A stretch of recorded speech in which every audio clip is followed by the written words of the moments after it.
Ailə, Qadın və Uşaq Problemləri üzrə Dövlət Komitəsində Hesablama Palatası yoxlama aparır. Bu Ajansazın özəl xəbəridir. Məsələ ilə bağlı Hesablama Palatasına sorğu vermişik və Ajansazın sorğusuna cavab bildirilib. Bizim əldə etdiyimiz məlumata görə Hesablama Palatası komitədə tenderlərlə bağlı çox ciddi yoxlamaya start veribdir. Hesablama Palatasının sorğumuza olan cavabını diqqətinizə çatdırıram.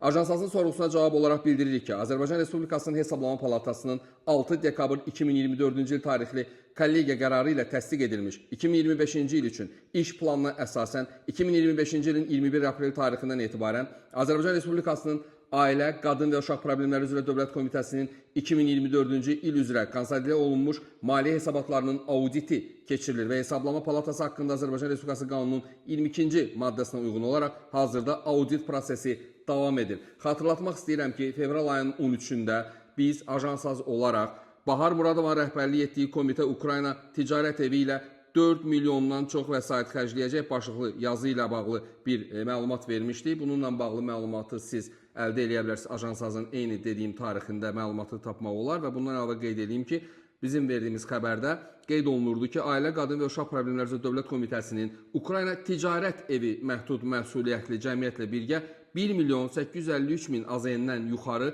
vəsait hesabına uşaqlara dair strategiyanın həyata keçirilməsi və digər istiqamətdə satın alma və digər məlumatlar da burada öz əksini tapmışdı. Bu Ajansazın özəl xəbəri idi.